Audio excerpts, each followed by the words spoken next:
دروس رمضان، روزہ اور اخلاص۔ کسی بھی عمل کی قبولیت کے لیے اللہ کے ہاں دو شرطیں ہیں، ایک ظاہری اور ایک باطنی۔ ظاہری شرط یہ ہے کہ وہ عمل نبی کریم صلی اللہ علیہ وسلم کی سنت کے مطابق ہو، اور باطنی شرط یہ ہے کہ وہ عمل خالص اللہ کو راضی کرنے کے لیے کیا گیا ہو۔ ان دونوں شرطوں کے پورا کیے بغیر کوئی عمل مقبول نہیں ہوتا۔ نماز اور حج جیسے اعمال چھپائے نہیں جا سکتے، ان اعمال میں مشغولیت ہی ان کا اظہار ہوتی ہے۔ لیکن روزے کا معاملہ الگ ہے۔ روزہ ایک ایسا عمل ہے جو بغیر بتائے معلوم نہیں ہوتا۔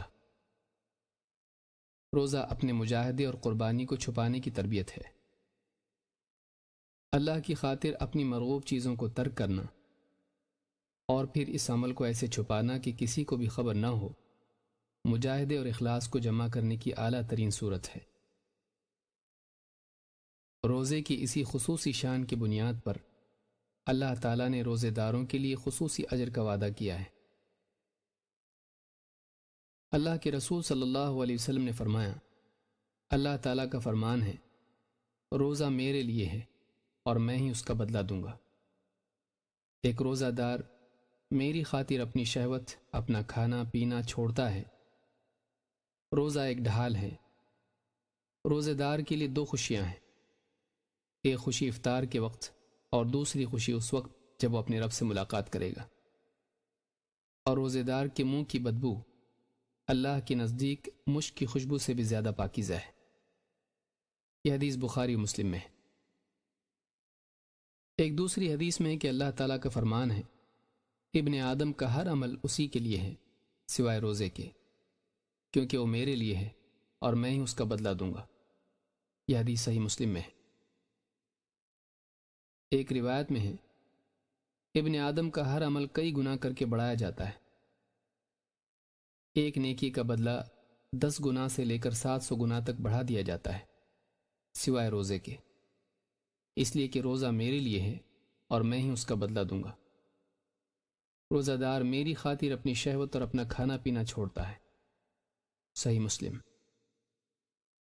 اس حدیث کے جملے روزہ میرے لیے ہے کہ شرح میں علماء نے جو بات کہی ہے اس کا حاصل یہ ہے کہ روزے کے علاوہ دوسرے اعمال میں ریا کا احتمال زیادہ ہوتا ہے، کیونکہ ان اعمال کی ادائیگی ہی ان کا اظہار ہوتی ہے۔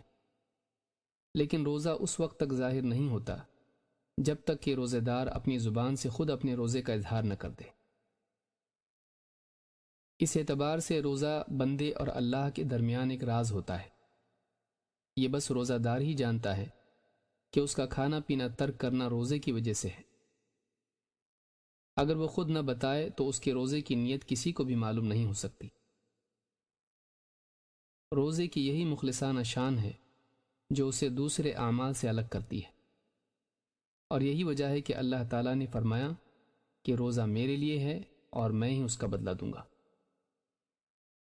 حدیث کے الفاظ میں ہی اس کا بدلہ دوں گا کی شرح میں امام قرطبی رحمہ اللہ فرماتے ہیں، دوسرے اعمال کے بارے میں ان کے ثواب کی مقدار بتا دی جا چکی ہے کہ ان کا اجر 10 گنا سے 700 گنا تک جتنا چاہے بڑھا کر دیا جائے گا۔ لیکن روزے کا معاملہ الگ ہے، اس کا ثواب اللہ تعالیٰ بے حساب عطا فرمائے گا۔ اس بات کی تائید خود قرآن کریم سے بھی ہوتی ہے۔ اللہ تعالیٰ نے فرمایا، انما یوفی الصابرون اجرہم بغیر حساب، صبر کرنے والوں کو ان کا اجر بے حساب دیا جائے گا۔ سورہ الزمر آیت نمبر 10۔ امام قرطبی فرماتے ہیں، بعض اہل علم سے یہ بھی منقول ہے کہ اس آیت میں صبر کرنے والوں سے مراد روزے دار ہیں۔ یہاں یہ بات بھی ملحوظ رکھنا ضروری ہے کہ اللہ تعالیٰ کا یہ فرمان کہ روزہ میرے لیے ہے اور میں ہی اس کا بدلہ دوں گا، نہ صرف روزہ اور روزے دار کی فضیلت ظاہر کرتا ہے، بلکہ اسی کے ساتھ وہ روزے دار سے اس بات کا بھی تقاضا کرتا ہے کہ وہ اپنا روزہ صرف اللہ کے لیے رکھے۔ اس میں دنیوی فائدے اور لوگوں کی تعریف کی نیت کی بجائے خالص اللہ کی رضا اور آخرت میں ملنے والے اجر کو مطلوب و مقصود بنائے۔ حدیث میں روزے دار کے منہ کی بدبو کے متعلق کہا گیا، کہ وہ اللہ کے نزدیک مشک سے زیادہ پاکیزہ اور عمدہ ہے۔ اس سے معلوم ہوتا ہے کہ اللہ کے نزدیک اخلاص پر مبنی مجاہدے کی بڑی قدر ہے۔ مجاہدہ جب اللہ کی خاطر ہو تو اس کے نتیجے میں پیدا ہونے والی بدبو بھی اللہ کے نزدیک قیمتی بلکہ مشک سے زیادہ عمدہ اور پاکیزہ بن جاتی ہے۔ یہ اخلاص ہے جو ایک چھوٹے عمل کو بھی اعلیٰ اور ایک معمولی چیز کو بھی قیمتی بنا دیتا ہے۔ حدیث میں روزے کے بارے میں کہا گیا کہ وہ ایک ڈھال ہے۔ حقیقت یہ ہے کہ روزہ دنیا میں گناہوں سے اور آخرت میں جہنم سے ڈھال ہے۔ اللہ کے نبی صلی اللہ علیہ وسلم نے فرمایا، روزہ اللہ کے عذاب کے مقابلے میں ایک ڈھال ہے۔ دوسری حدیث میں فرمایا، روزہ ڈھال ہے اور جہنم سے بچاؤ کے لیے ایک مضبوط قلعہ ہے۔ اس حدیث کو امام احمد اور امام البیہقی نے شعب الایمان میں روایت کیا ہے۔ ایک حدیث میں ہے کہ روزہ ایک ڈھال ہے جس کے ذریعے بندہ اپنے آپ کو جہنم کی آگ سے بچاتا ہے۔ طبرانی۔ معلوم ہوا کہ روزہ ڈھال ہے، دنیا میں اپنے آپ کو گناہوں کے حملوں سے بچانے کے لیے اور آخرت میں جہنم کی آگ سے حفاظت کے لیے ڈھال اور ایک مضبوط قلعہ ہے۔ حدیث میں یہ بھی کہا گیا کہ روزے دار کے لیے دو خوشیاں ہیں، ایک افطار کے وقت اور دوسرے اپنے رب سے ملاقات کے وقت۔ اس کا کیا مطلب ہے؟ دن بھر کی بھوک پیاس کے بعد روزہ دار جب افطار کرتا ہے تو افطار کی لذت اس کی مشقت کو راحت میں اور تکلیف کو خوشی میں تبدیل کر دیتی ہے، بلکہ کھانے پینے کی اس لذت کے ساتھ ساتھ روزے کی تکمیل پر اللہ کی طرف سے اجر و ثواب اور انعام کی امید اس خوشی میں اور بھی اضافہ کر دیتی ہے۔ لیکن اس سے بڑھ کر ایک خوشی اور ہے جو روزے دار کو آخرت میں نصیب ہوگی، جب وہ اللہ سے ملاقات کرے گا۔ اپنے رحیم رب سے ملاقات اور اس کی طرف سے ملنے والے انعام کو پا کر اس کی خوشی کی انتہا نہ رہے گی۔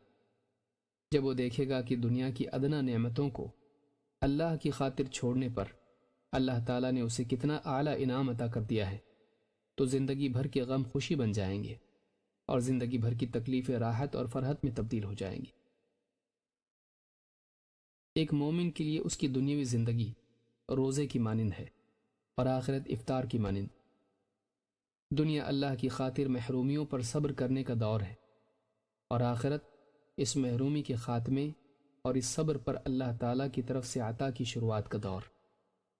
دنیا کی زندگی اللہ کی خاطر مجاہدے اور مشقت کا دور ہے، اور آخرت انعام اور راحت کا دور۔ مجاہدہ اگر اللہ کی خاطر ہو تو وہ اپنی ذات میں خود ہی ایک انعام ہے، پھر اس پر اللہ کی طرف سے مزید انعام و اکرام کا وعدہ نعمت پر نعمت ہے، اور اللہ تعالیٰ کے فضل و کرم کا اظہار بھی۔